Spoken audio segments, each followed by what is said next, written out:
اللہ اکبر اللہ اکبر اللہ اکبر لبیک لبیک لبیک یا رسول اللہ صلی اللہ علیہ وسلم الحمدللہ رب العالمین والصلاة والسلام على سید المرسلین خاتم الانبیاء وخاتم المعصومین وعلى آلہ واصحابہ اجمعین اما بعد فاعوذ باللہ من الشیطان الرجیم بسم اللہ الرحمن الرحیم وقل رب ارحمہما کما ربیانی صغیرا صدق اللہ العظیم وصدق رسولہ النبی الکریم الامین ان اللہ وملائکتہ یصلون علی النبی یا ایہا الذین آمنوا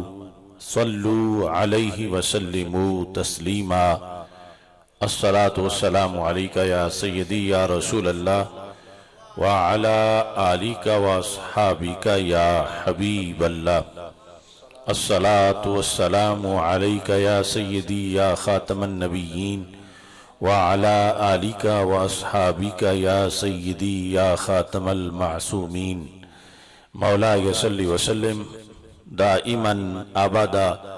على حبیبک خیر الخلق کلہم منزہ عن شریک فی محاسنہ فجوہر الحسن فیہ غیر منقاسم محمد تاج رسل اللہ قاطبۃ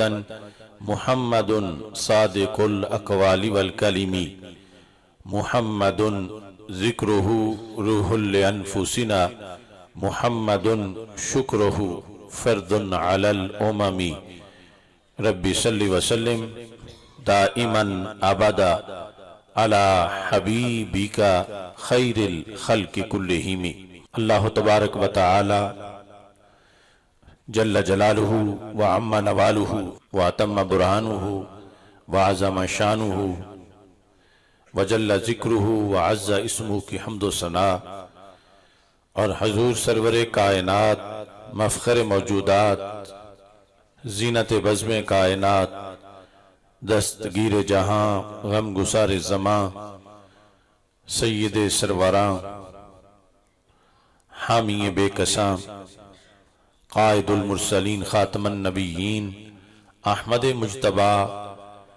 جناب محمد مصطفیٰ صلی اللہ علیہ وآلہ واصحابہ وبارک وسلم کے دربار گوہر بار میں ہدیہ درود و سلام عرض کرنے کے بعد السلام علیکم ورحمۃ اللہ وبرکاتہ۔ رب ذوالجلال کے فضل اور توفیق سے حافظ الحدیث امام العصر حضرت پیر سید محمد جلال الدین شاہ صاحب نقشبندی قادری قدس سر العزیز کے دیس بھکی شریف میں مسجد جلالی رضوی میں ایصال ثواب کانفرنس کا انعقاد کیا جا رہا ہے۔ یہ مہینہ جس طرح کے سید المرسلین خاتم النبیین احمد مجتبی جناب محمد مصطفیٰ صلی اللہ علیہ وآلہ واصحابہ وبارک وسلم کے معجزہ معراج کے تذکرہ سے منور و معطر ہوتا ہے، ایسے ہی تاجدار حلتا مشکل کشا شیر خدا حضرت سیدنا علی المرتضی رضی اللہ تعالی عنہ، حضرت سیدنا امیر معاویہ رضی اللہ تعالی عنہ، حضرت سیدنا امام جعفر صادق رضی اللہ تعالی عنہ، حضرت خواجہ معین الدین چشتی اجمیری رحمہ اللہ تعالی اور دیگر نفوس قدسیہ کہ تذکرہ اور ایصال ثواب کا یہ مہینہ ہے۔ اللہ ان تمام نفوس قدسیہ کے درجات کو مزید بلند فرمائے اور خالق کائنات جل جلالہ معجزہ معراج کے صدقے اس امت کو عروج عطا فرمائے، اور دنیا میں جہاں کہیں امت مسلمہ مظلوم و مجبور ہے، رب ذوالجلال اس معجزہ کی برکت سے امت کو ایک نئی اٹھان عطا فرمائے۔ آج کی یہ کانفرنس اس مسجد کے ایک نمازی الحاج محمد بہادر خان رحمہ اللہ تعالی کے پہلے سالانہ ختم مبارک کے سلسلہ میں منعقد ہے۔ میری دعا ہے خالق کائنات جل جلالہ اس مسجد کے جتنے نمازی بھی دنیا سے رخصت ہو چکے ہیں سب کو فردوس میں بلند مقام عطا فرمائے۔ اس مسجد کے بانیان اور بالخصوص حضرت مولانا محمد عبد الباری بنگالی قدس سرہ العزیز کی بخشش فرمائے اور ان کے درجات کو بلند فرمائے، اور محترم محمد بہادر خان کو خالق کائنات جل جلالہ اپنے جوار رحمت میں جگہ عطا فرمائے، ان کی حسنات کو قبول فرمائے اور ان کے سیئات سے درگزر فرمائے۔ اس مسجد میں انہوں نے سال ہا سال نمازیں پڑھیں اور کئی بار رمضان المبارک میں اعتکاف بھی کیا۔ اللہ تعالی ہم سب کی گواہی ان کے ایمان پر قبول فرمائے اور ہم سب کی دعا ان کے حق میں قبول فرمائے۔ قبلہ والد گرامی رونق افروز ہیں، ان کے زیر سایہ آج کا یہ اجتماع انعقاد پذیر ہے۔ برادر اکبر الحاج محمد آسن جلالی صاحب کی نگرانی میں اور دیگر ہمارے تحریک لبیک یا رسول اللہ صلی اللہ علیہ وسلم کے جو مقامی اراکین ہیں اور بالخصوص ضلع منڈی بہاؤالدین کے جو امیر ہیں چودھری نصر اللہ وڑائچ، سب کی کاوشوں سے اس کانفرنس کا انعقاد کیا جا رہا ہے۔ قرب و جوار سے دور دراز سے آپ حضرات جتنے بھی رونق افروز ہوئے، اللہ سب کو قدم قدم پہ لاکھوں ثواب عطا فرمائے۔ میں دیکھ رہا ہوں مجمع میں کافی علماء بھی تشریف فرما ہیں۔ خالق کائنات جل جلالہ سب کی صلاحیتوں میں برکتیں عطا فرمائے۔ ایصال ثواب کانفرنس کے موقع پر ایک نہایت ضروری سبق آپ کے سامنے پیش کرنا چاہتا ہوں۔ ہم سب کی عملی زندگی میں روزانہ جس چیز کی ہمیں ضرورت ہے اور جس کے لحاظ سے ہمارا دونوں جہانوں میں فائدہ ہے، آپ نے جو دن کے ٹائم یہ اس محفل کے لیے وقت نکالا، تو اگر آپ توجہ سے سنیں گے اور سن کے پھر عمل کریں گے تو یقیناً یہ چند گھڑیاں قیامت کے دن بہت بڑے نیک عمل کا باعث بن سکتی ہیں۔ اللہ تعالی ہم سب کو دونوں جہاں میں کامیابی عطا فرمائے۔ قرآن مجید برہان رشید میں رب ذوالجلال نے اپنے حقوق کا جہاں تذکرہ کیا ہے، وہاں مخلوق کے جو حقوق ہیں ان کو بھی ذکر کیا ہے، اور حقوق العباد میں والدین کے جو حقوق ہیں سر فہرست نبی اکرم نور مجسم شفیع معظم صلی اللہ علیہ وسلم اور دیگر مقربین کے حقوق کے بعد والدین کے حقوق کی ادائیگی پر بڑا زور دیا گیا ہے۔ اس سلسلہ میں چند احادیث آپ کے سامنے پیش کرنا چاہتا ہوں تاکہ اولادیں اپنے والدین کے حقوق کو ان کی زندگی میں بھی پیش نظر رکھیں اور بعد از وصال بھی ان کی زندگی کے یعنی ظاہری حیات کے گزر جانے کے بعد بھی جو حقوق ہیں ان کی ادائیگی کا اہتمام کریں۔ ان حقوق میں سے ایک بڑا حق ایصال ثواب ہے، جس طرح کہ محترم بہادر خان صاحب کی اولاد کی طرف سے آج یہ ایصال ثواب کا اہتمام کیا جا رہا ہے۔ زندگی کے اور بعد از وصال کے جو جمی حقوق ہیں، اگرچہ اس لحاظ سے ہم نے کافی کانفرنسیں یہاں منعقد کی ہیں، اپنی والدہ محترمہ کے ختم چہلم شریف کے موقع پر، کل شریف کے موقع پر، اور جو سالانہ کانفرنسیں ہیں، مختلف مضامین اس سلسلہ میں بیان ہوتے رہتے ہیں۔ آج بھی نہایت اہم سبق ہے جسے سب نے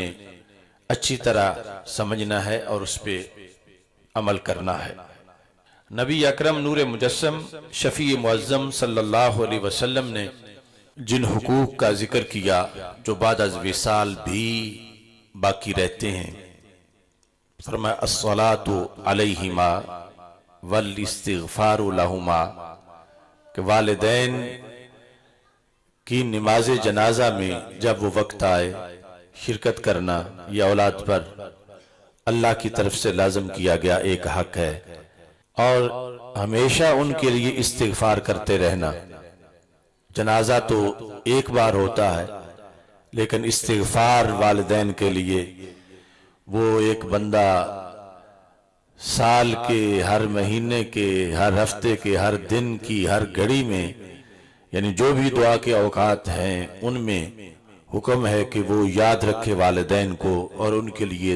دعا مانگتا رہے۔ اس کے پھر بڑے ثمرات بیان کیے گئے اور اس کے بڑے فوائد بیان کیے گئے۔ سب سے بڑا فائدہ تو یہ ہے کہ اللہ تعالیٰ راضی ہو جاتا ہے، اور پھر اس کے ساتھ دیگر فوائد بھی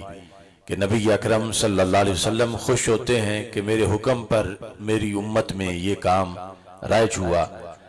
تو رسول پاک صلی اللہ علیہ وسلم نے بعد از وصال کے حقوق میں یہ بھی بیان فرمایا اکرام و صدیقہما، کہ والدین کے جو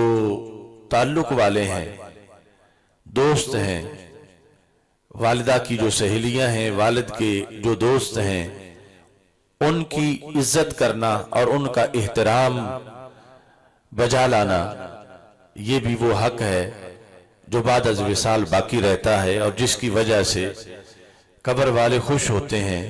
اور اللہ تعالیٰ بھی خوش ہوتا ہے کہ جانے والے کے تعلق والوں کا بھی جانے والے کی اولاد احترام کر رہی ہے اور اچھے طریقے سے پیش آ رہی ہے۔ انفاذ و وعدہما، اور ان کا کیا ہوا وعدہ نبھانا، یہ بھی اولاد پر حق ہے والدین کا کہ اس وعدے کے یہ وارث بنے اور اس وعدے کو مکمل کرنے کے لحاظ سے اپنی پوری کوشش کریں۔ ایسے ہی ہمارے آقا صلی اللہ علیہ وسلم نے فرمایا صلۃ الرحم التی لا توصل الا بہما، والدین کی وجہ سے جو رشتہ داری ہے اس رشتہ داری کو برقرار رکھنا، صلہ رحمی کرنا اور اس میں انقطاع نہ آنے دینا، اسے معطل نہ ہونے دینا، یہ بھی حق ہے والدین کا کہ اولاد بعد میں اس کا خصوصی طور پر اہتمام کرے۔ رسول اکرم نور مجسم شفیع معظم صلی اللہ علیہ وسلم نے اس سلسلہ کے اندر یہ ارشاد فرمایا کہ اذا ترک العبد الدعاء للوالدین فإنه ينقطع عنه الرزق، ہر بندہ یہ چاہتا ہے کہ اس کے رزق میں اضافہ ہو، یا جتنا ہے وہ تو بند نہ ہو، اور اکثر لوگ پھر دم درود کے لیے بھی کوشش کرتے ہیں، بزرگ شخصیات سے رابطہ کرتے ہیں کہ میرا رزق بند ہو گیا ہے، بندش ہے، یہ ہے وہ ہے، اس طرح کی پریشانیوں کا تذکرہ کرتے ہیں، اور پھر اسی کے اندر ہی کچھ جاہل عاملوں کے ہتھے بھی چڑھ جاتے ہیں، اور آگے پھر مزید جو غیر شرعی کام ہیں وہ شروع کر دیتے ہیں۔ اصل میں ایک انسان کو ایسی صورتحال میں اپنا جائزہ لینا چاہیے کہ اس کے کاموں میں کون سا ایسا کام ہے کہ جس کے بارے میں صدیوں پہلے ہمارے رسول صلی اللہ علیہ وسلم فرما چکے ہیں کہ جب وہ کام کوئی بندہ کرے تو اس کا رزق بند ہو جاتا ہے۔ تو ہمیں سب سے پہلے تو اپنے رسول صلی اللہ علیہ وسلم کے بتائے ہوئے احکام کی روشنی میں اپنا جائزہ لے کر اپنے لیے آسانی تلاش کرنی چاہیے اور ہر رکاوٹ دور کرنی چاہیے۔ تو یہ حدیث شریف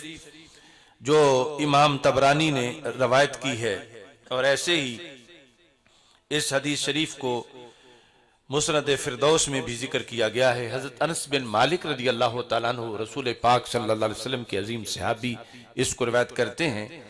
فرمایا جس وقت کوئی بندہ اپنے والدین کے لیے دعا مانگنا چھوڑ دے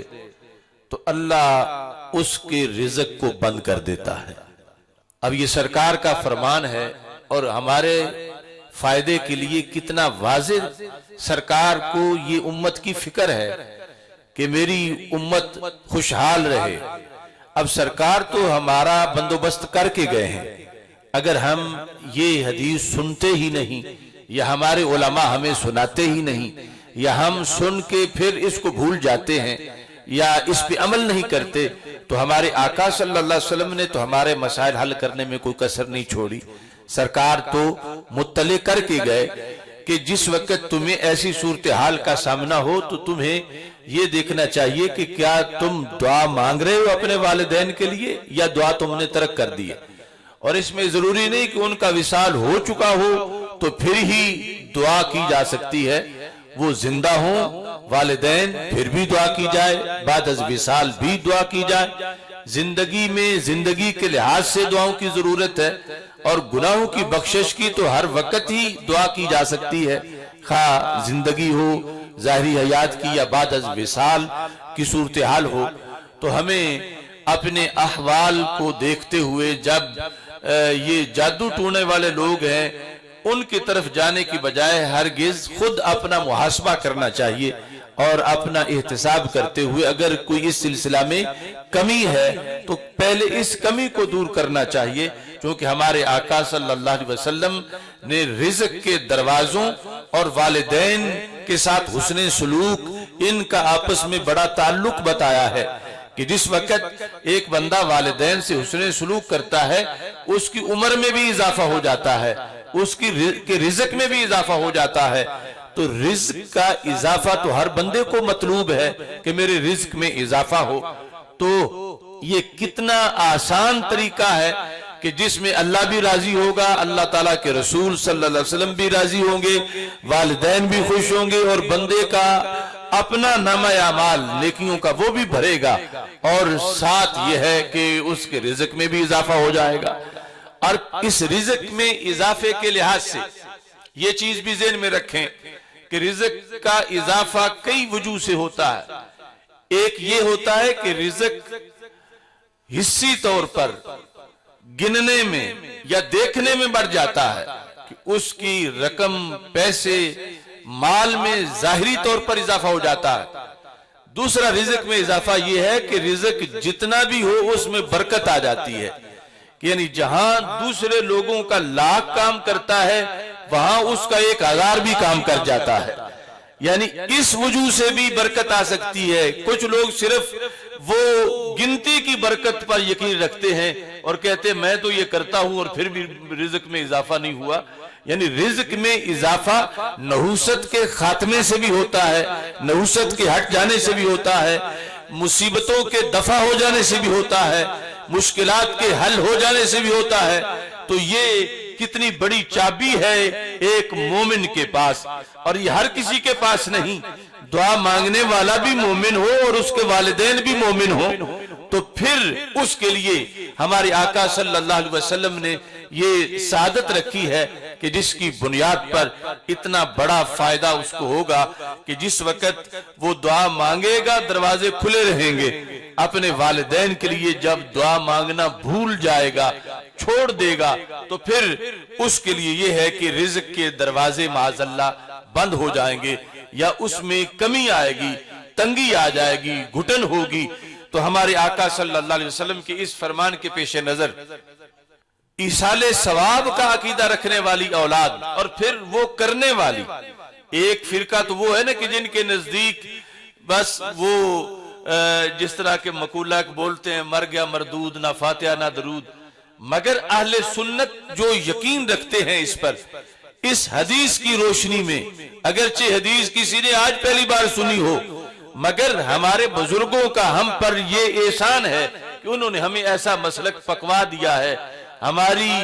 ماؤں کی گود میں ہمیں دودھ کے اندر یہ مسلک پڑھا دیا گیا ہے، تو اس پر عمل آگے ضروری ہے۔ اعتقاد رکھتے ہوئے جب دعاؤں کا اہتمام کیا جائے، اور یہ دعا بندہ اکیلا بیٹھ بھی کر سکتا ہے، دن رات میں جب بھی، اور نماز کی شکل میں بھی جب وہ آخری دعا پڑھتا ہے اس کے اندر بھی اہتمام ہوتا ہے، تو بہرحال دعا کا اہتمام جو ہے وہ ضرور ہونا چاہیے۔ یہ علیحدہ بات ہے کہ اجتماعی دعا کے پھر مزید فوائد ہیں، جس طرح کہ آج بہادر خان رحمہ اللہ تعالیٰ کی اولاد ان کے لیے اس اجتماعی دعا کا اہتمام کر رہی ہے۔ نبی اکرم نور مجسم شفیع معظم صلی اللہ علیہ وسلم نے والدین کے معاملہ کو بہت ہی تاکید سے بیان کیا، جسے آج بہت نظر انداز کیا جا رہا ہے۔ جس طرح کہ اب یہ حدیث آپ نے سنی، اگر آخرت کی فکر ہے بندے کو پھر بھی وہ دعا کرے، اور اگر کسی کو اتنا ادھر خیال نہیں لیکن اپنی بھوک کا زیادہ ڈر ہے تو پھر بھی وہ اس چیز کو سوچے کہ یہ دعا کس قدر ضروری ہے۔ دوسرا، ایک حدیث شریف مجدد دین و ملت اعلی حضرت امام احمد رضا خان فاضل بریلوی رحمت اللہ علیہ نے یہ فتاوی رضویہ شریف کی 24ویں جلد میں اس کو ذکر کیا، اور وہ مستدرک للحاکم کی حدیث شریف ہے۔ اس کے اندر نبی اکرم صلی اللہ علیہ وسلم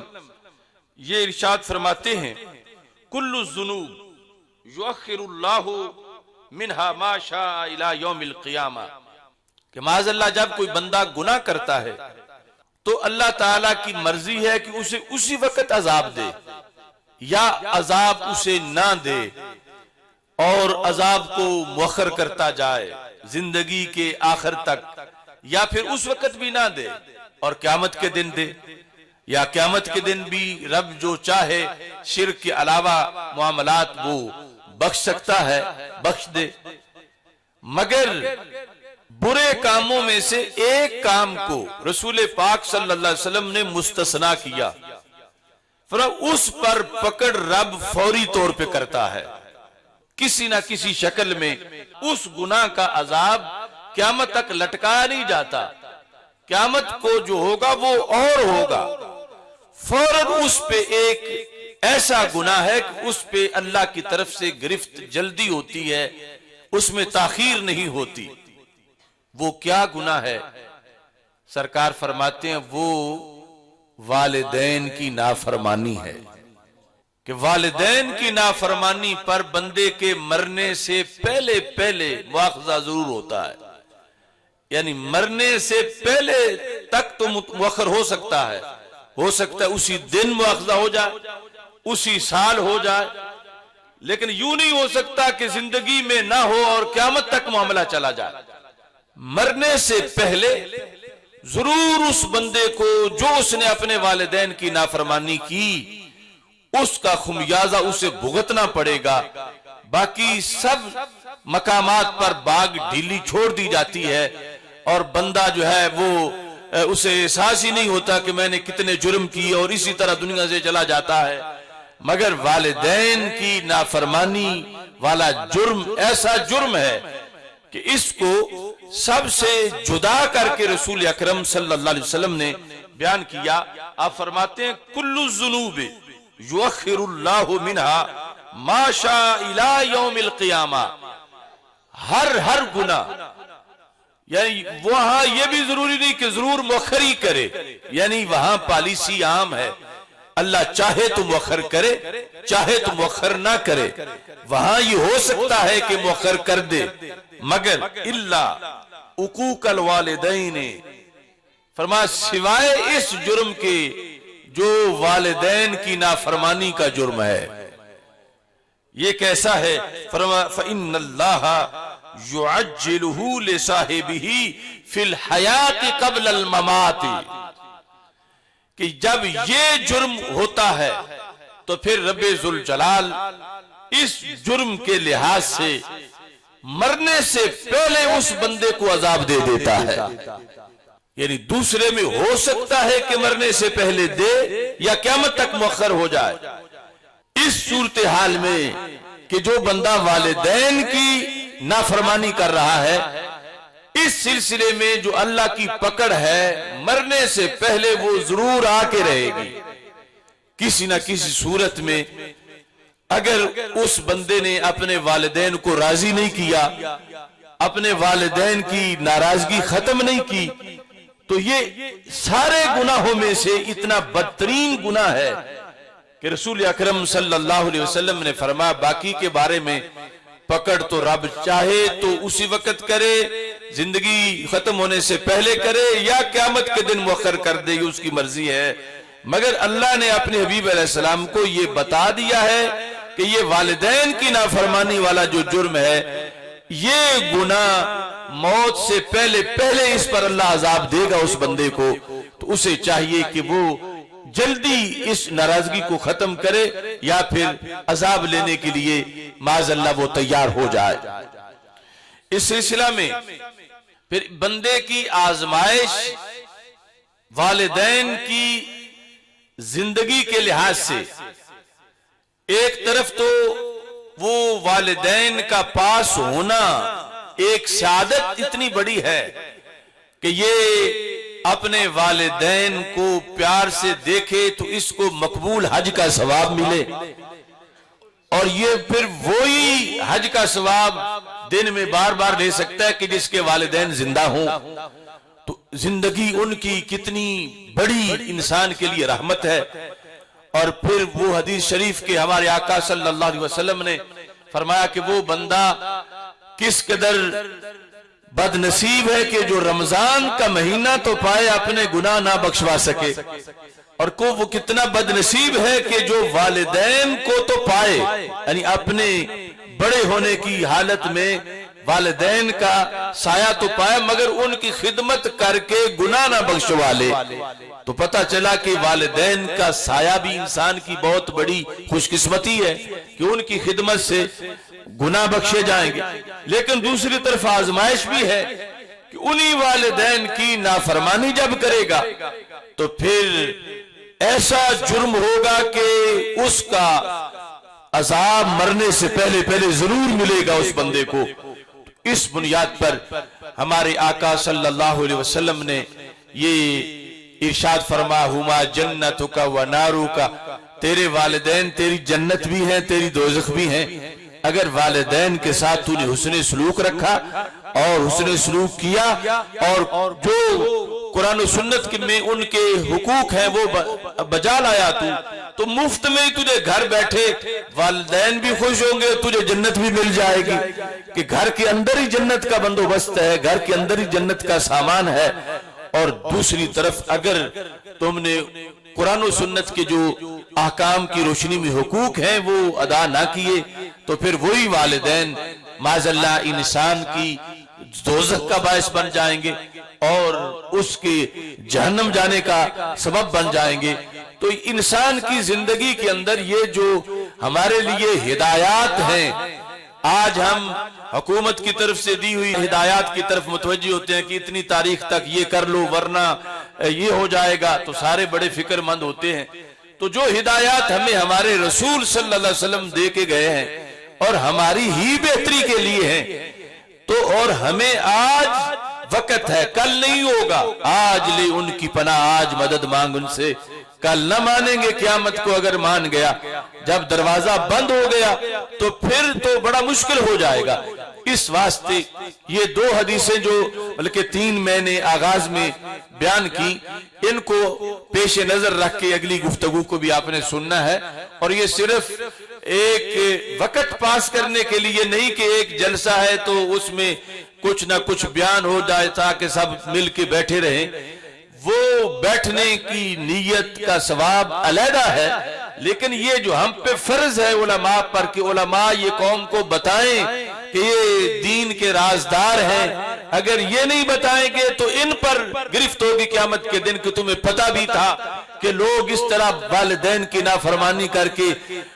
گر رہے ہیں جہنم کے اندر اور تم دیکھ بھی رہے تھے اور تم نے بتایا نہیں، تو پھر مواخذہ ہوگا۔ اور اگر بتانے والے بتاتے ہیں اور سننے والے صرف کانوں کی لذت لیتے ہیں اور پھر بھول جاتے ہیں اور چادر جھاڑ کے باہر نکل جاتے ہیں تو ان سے بھی مواخذہ ہوگا۔ اور ویسے بھی مواخذہ ہے ہر مومن سے کہ اگر علماء نہیں سناتے تو وہ کم از کم اپنے گھر کی چار دیواری کے حقوق تو اسلام سے پوچھیں، یعنی والدین سے پوچھیں کہ ایک گھرانے میں اسلام کی کیا تعلیمات ہیں کہ ہم کیسے زندگی بسر کریں۔ تو عوام کو ویسے بھی اس سلسلہ میں تشویش ہونی چاہیے کہ ہمیں ہدایات دی جائیں کہ ہمارے آقا صلی اللہ علیہ وسلم نے ہمیں کیا فرمایا ہے، کس طرح زندہ رہنا ہے، ہم نے اپنا بچپن، جوانی، بڑھاپا، شادی سے پہلے، شادی کے بعد کے حالات، زندگی کیسے بسر کرنی ہے، یہ ہر بندے کے دل میں تڑپ ہونی چاہیے۔ اور اتنا علم جاننا یوں فرض ہے جیسے نماز فرض ہے،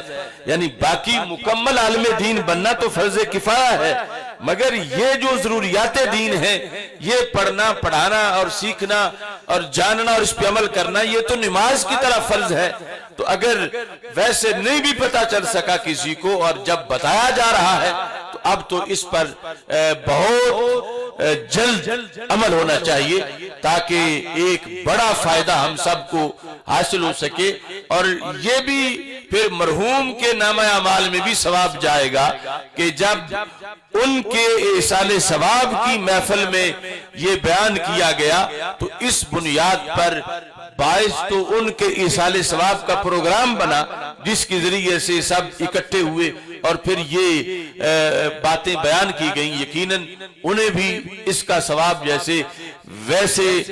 جو لنگر ہے اس کا ثواب ہوگا تو اس علمی اور روحانی لنگر کا بھی ثواب ہوگا۔ تو سارے حضرات ہم سب کو اس چیز کی طرف متوجہ ہونا چاہیے کہ یہ محض سننے سنانے تک نہیں بلکہ اس پر عمل کرنا ضروری ہے، اور ان چیزوں کو دیکھیں تو پھر جنت آسان کتنی ہے کہ گھر کے اندر ہی گھر والے جو ان کے حقوق ادا کرنے سے اب جس کو ہر نظر پر حج کا ثواب مل رہا ہے کہ والدین کو وہ پیار کی نظر سے دیکھتا ہے یا والدین اسے دیکھ کر خوش ہوتے ہیں، تو حدیث میں ہے کہ پھر والدین کو جب بیٹے کو دیکھ کے وہ خوش ہوں تو ایک غلام آزاد کرنے کا ثواب ملتا ہے۔ اس کے ساتھ بس مختصر بیان کر کے اپنی گفتگو ختم کرنا چاہتا ہوں۔ رسول پاک صلی اللہ علیہ وسلم کا اس سلسلہ میں یہ فرمان بھی ہے، اذا تصدق احدکم بصدقۃ تطوعا، کہ جب تم میں سے کوئی بندہ نفلی صدقہ کر رہا ہو، یعنی کسی موقع پہ اس نے کوئی دیگ پکا دی ہے،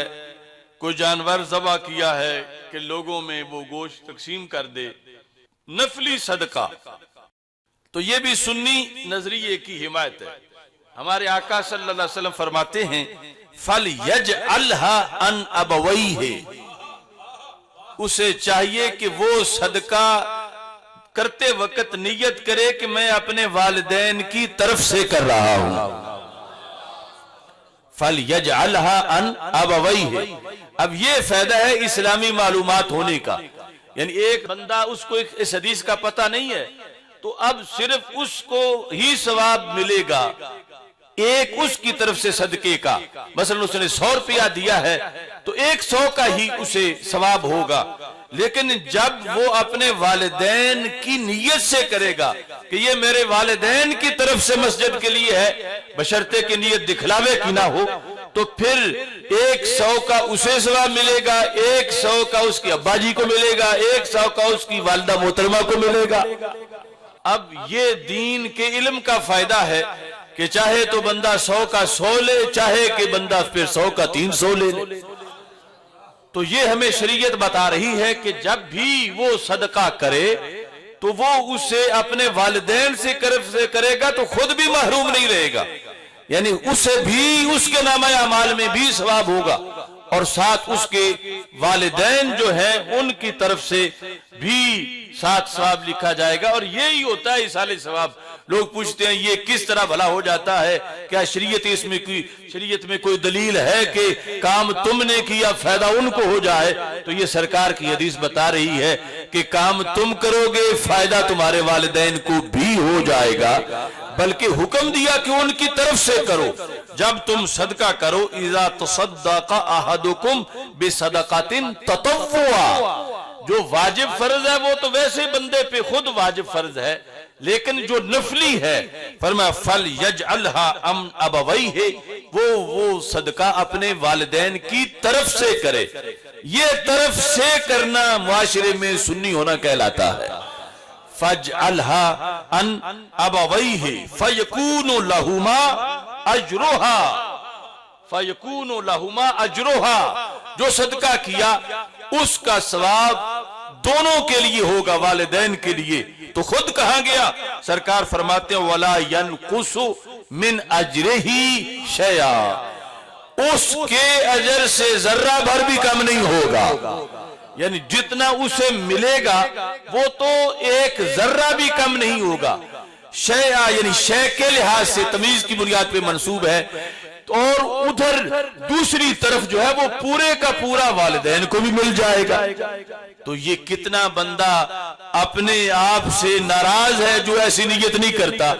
کہ کون نہیں چاہتا کہ اس کے والدین کو فائدہ ہو اور اسے بھی فائدہ ہو اور کمی اتنی بھی نہ ہو۔ تو پھر یہ تب ہی ہو سکتا ہے جب وہ بندہ مسلک میں سنی ہو،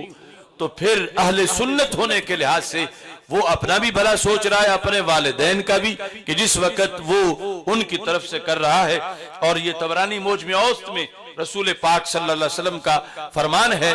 اس کے اندر نبی اکرم صلی اللہ علیہ وسلم نے جو حکم دیا ہے اس پر عمل اہل سنت ہی کر سکتے ہیں۔ باقی تو جس طرح مشہور ہے مر گیا مردود، نہ فاتحہ نہ درود، کہ کوئی ہو ہی نہیں سکتا، کچھ فائدہ ہی نہیں ہے، کوئی پہنچ نہیں سکتا، دوسرے کے عمل کا کسی کو کیا فائدہ ہو سکتا ہے۔ لیکن ہمارے آقا صلی اللہ علیہ وسلم نے جو فرمایا ہے اس میں واضح کر دیا ہے کہ یقین رکھو کہ فائدہ پہنچے گا ان کی قبروں کے اندر، اور تمہیں جو رب نے دینا ہے اس میں بھی کسی طرح کی کوئی کمی واقع نہیں ہوگی۔ تو یہ حدیث بھی ذہن میں رکھنی ہے، اور اس لحاظ سے بھی والدین کا جو حسن سلوک ہے اس کو پیش نظر رکھنا ہے کہ جب بھی نفلی صدقہ کریں، نفلی صدقہ میں کرتے وقت اپنے والدین کی نیت سے کریں، ان کی طرف سے کریں، خواہ وہ زندہ ہے خواہ وہ دنیا سے چلے گئے ہیں، دونوں صورتوں میں یہ ہوگا کہ انہیں بھی پورا ثواب مل جائے گا اور تمہیں بھی پورا ثواب مل جائے گا۔ نبی اکرم نور مجسم شفیع معظم صلی اللہ علیہ وسلم نے اس سلسلہ میں یہ بھی ارشاد فرمایا ہے، من زار قبر ابویہ او احدہما فی کل یوم جمعہ مرتن غفر اللہ لہ وکتب برا، کہ جس بندے نے اپنے والدین کی قبر کی زیارت کی ہر جمعے کو ایک بار، زارا قبر ابویہ والدین کی، اگر اس کے والدین دونوں جا چکے ہیں یعنی زندہ ہیں تو پھر دیکھنے سے حج کا ثواب مل رہا ہے، جا چکے ہیں دونوں فرمایا او احدہما، یا دونوں میں سے ایک ان کی قبر کی جب کوئی بچہ جمعے کے دن زیارت کرتا ہے غفر اللہ لہ، اس زیارت کرنے والے کے گناہ رب بخش دیتا ہے۔ اب یہاں سے یہ بھی دیکھنا چاہیے، لوگ کہتے ہیں قبروں والے دیتے کچھ نہیں، اور یہ قبر کی زیارت کی وجہ سے گناہ جھڑ رہے ہیں، اور گناہوں کا بوجھ ہلکا ہونا یہ کتنا بڑا فائدہ ہے۔ اور یہ جو فائدہ حاصل ہوا ہے وہ قبر والا ضروری نہیں کوئی غوث ہو، قطب ہو، ولی ہو، ہاں یہ شرط ہے کہ مومن ہے اور اس دعا مانگنے والے کا باپ ہے یا ماں ہے، یعنی کوئی کسان ہے، مزدور ہے، عام بندہ ہے، عوامی، مگر مومن ہے تو اس کے بیٹے نے، بیٹی نے اپنے والدین یا ان میں سے ایک کی قبر کی زیارت کی، یہاں صرف زیارت کا ذکر ہے، ابھی پڑھنے کی نیکی بات کی ہے۔ فرمایا غفر اللہ لہو، اللہ اسے بخش دے گا، وَكَتَبَ، اور اللہ لکھے گا اس کو کیا، برا، برن صفت مشبہ ہے، یا دوسری جگہ بارن ہے، مطلب یہ کہ اللہ لکھے گا کہ لسٹ میں لکھو فرشتوں یہ بندہ والدین کا نافرمان نہیں، فرما بردار ہے۔ یعنی دعا مانگنے والا ایک تو اس کے گناہ بخشے جائیں گے، اور دوسرا یہ ہے کہ اس کو فرما برداروں کی لسٹ میں شمار کیا جائے گا۔ نوادر الوصول کے اندر حضرت سیدنا ابو ہریرہ رضی اللہ تعالیٰ عنہ سے یہ حدیث موجود ہے، اور اس میں جو دوسرے مضمون کی حدیث شریف ہے اس میں ساتھ یہ ہے کہ جس نے زیارت کی فی کل جمعہ، ہر جمعہ کے دن، فقارا اندہو یاسین، اور وہاں جا کے سورہ یاسین بھی پڑھی۔ یعنی ایک فرقہ ہے ان کا سارا مداری قبر دشمنی پر ہے کہ نہ تو قبر کی زیارت کے قائل ہیں اور نہ وہاں پڑھنے کے قائل ہیں، بلکہ آپ اگر مدینہ منورہ چلے جائیں اور جنت البقیع میں جا کر آپ پڑھنا چاہیں قرآن تو وہ کہتے ہیں کہ فاتحہ ہناک، یعنی پڑھنا ہے تو دور جا کے پڑھو، یہاں تم کچھ نہیں پڑھ سکتے۔ یہ یعنی اسلام غریب الوطن ہوا کہ جہاں سے چلا وہاں آج یہ مسئلے بیان ہو رہے ہیں، جبکہ سرکار فرماتے ہیں کہ وہ تو جو سوئے ہیں جنت البقیع میں ان کا تو مقام ہی بڑا بلند و بالا ہے، عام مومن جو ہے فرمایا اس کی قبر کے پاس جب اس کا بیٹا سورہ یاسین پڑھتا ہے تو سورہ یاسین کے پڑھنے سے رب مزید رحمت کے دروازے کھول دیتا ہے،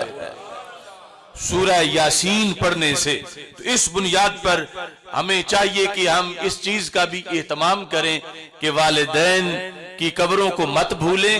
اور پھر وہاں سورہ یاسین کی تلاوت بھی کریں، یا جو کچھ بھی قرآن آتا ہے اسے پڑھیں۔ یعنی یہ پڑھنا ایک مستقل حکم ہے، یہ ہم نے گھڑا نہیں، یہ رسول پاک صلی اللہ علیہ وسلم کی طرف سے دین ہماری طرف آیا ہے، اس دین میں یہ موجود ہے۔ تو اللہ کے فضل سے سنی ہونے کا یہ فائدہ ہے کہ ہم ان ساری حدیثوں پہ عمل کر سکتے ہیں، ورنہ دوسرے فرقے والے تو اس وجہ سے فوراً شرک کا فتویٰ لگا دیں گے۔ اور یہ بھی ظاہر ہے کہ بعض جگہ جو خرافات کرنے والے ہیں ان کوئی خرافات کو روکنا اور خود خرافات سے باز رہنا یہ بھی ضروری ہے، کیونکہ شریعت کی حدود ہیں۔ اب وہاں پر جا کر زیارت کرنے کا حکم ہے تو سورہ یاسین پڑھنے کا حکم ہے، اور کوئی طواف شروع کر دے جا کر یا کوئی سجدے شروع کر دے تو وہ روکنا بھی ہماری ڈیوٹی ہے، کیونکہ ان چیزوں کو بنیاد بنا کے پھر کوئی جائز چیزوں پر حملہ نہ کر دے، یا خود سرکار دو عالم صلی اللہ علیہ وسلم ناراض ہوں گے، اللہ ناراض ہوگا کہ یہ ہماری شریعت کی خلاف ورزی ان کے سامنے ہو رہی ہے اور یہ اس سے روک نہیں رہے۔ تو یہ جو نہی عن المنکر ہے، برے کاموں سے روکنا، یہ بھی بڑا ضروری ہے۔ اس پر اگرچہ قیمت بڑی لگتی ہے، مگر اس پر اگر بندہ چپ کر جائے کہ جو کوئی کرتا پھرے، پنجابی میں جو کہتے ہیں جتھے کوئی لگا ہے لگا ران دے، تو کچھ ایسے مواقع بھی ہوتے ہیں کہ جب نہ بولے تو جتنا ان کو عذاب ہوتا ہے اتنا نہ بولنے والے کو بھی ہوتا ہے۔ یعنی ایک تو وہ برا کام کر رہا ہے، دوسرا کر نہیں رہا، صرف خاموش ہو کے دیکھ رہا ہے اور بول نہیں رہا، تو اس پر وعید سخت ہو جاتی ہے۔ تو یہی وجہ تھی ہمارے بولنے کی کہ ہم معاشرے میں جب بھی کوئی ایسا دیکھتے ہیں، اگرچہ ہم کمزور بڑے ہیں مگر اللہ کا فضل ہے کہ ہم بول پڑتے ہیں، فوراً روکتے ہیں۔ ہمارے آقا صلی اللہ علیہ وسلم کی ایک حدیث کی وجہ سے ہم اس ملعونہ کے خلاف بولے جس ملعونہ نے بک بک کی تھی سیدنا صدیق اکبر رضی اللہ تعالیٰ عنہ کے خلاف، ایک چینل پر سیفی علی نامی ایک خاتون نے، جبکہ بڑے بڑے پیر، بڑے بڑے مفتی سب خاموش تھے اور اب تک ہیں، اور ہم تو اس سلسلہ میں اللہ کے فضل سے 4 مہینے کی سعادت بھی حاصل کر رہے ہیں، لیکن کچھ ابھی بھی اس سیفی علی کے لحاظ سے ایف آئی آر کٹوانا یا رد کرنا، یا اس کے بعد جو بھونکے ہیں ان کے خلاف بولنا، ان کا نام لے کر رد کرنا، اب بھی لوگوں کو توفیق نہیں ہو رہی۔ لیکن ہم جس وقت بولے تھے 6.5 گھنٹے کا سیمینار لاہور میں کیا تھا اعلان، اگرچہ اس جگہ جہاں ہم کر رہے تھے اسی سے 1.5-2 کلومیٹر دائیں بائیں مغل پورا آگے پیچھے ہمارے خلاف گالیوں کے جلسے ہو رہے تھے، مگر ہم نے پھر بھی کیا، اور صرف اس وجہ سے کیا۔ حدیث اس میں بھی میں نے یہ پڑھی کہ میرے آقا علیہ السلام نے فرمایا ہے کہ جب صدیق و عمر رضی اللہ تعالیٰ عنہما کو گالیاں دی جا رہی ہوں تو جس عالم نے اپنا علم چھپایا، فرمایا فقد کتم النبوۃ، اس نے علم نہیں چھپایا، اس نے میری نبوت چھپائی ہے۔ کہ اس سے پوچھا جا رہا ہے کہ محمد صلی اللہ علیہ وسلم نبی ہے اللہ کے، اور وہ آگے چپ کر کے بیٹھا ہے، بولتے ہی نہیں کہ نبی ہیں۔ پھر یوں چپ کرنا ہوگا کہ گویا کہ وہ میری نبوت کو چھپا رہا ہے۔ تو اللہ کا فضل ہے، یہ دنیا کی مصیبتیں، سختیاں، یہ ایک عارضی چیز ہے، آنی جانی چیز ہے۔ تو ہم اس لیے بولے ہیں کہ جس کی بنیاد پر کل قیامت کے دن کی شدید گرفت سے بچ سکیں، کہ سرکار ناراض ہو رہے ہیں، فرما جب صحابہ کے خلاف بولا جا رہا ہو اور جس وقت یہ دین متین کی حدیں پھلانگی جا رہی ہوں اور عالم دین چپ کر کے بیٹھا رہے، تو سرکار فرماتے ہیں وہ تو پھر گونگا شیطان ہے، وہ عالم دین نہیں ہے۔ تو یہ وجہ تھی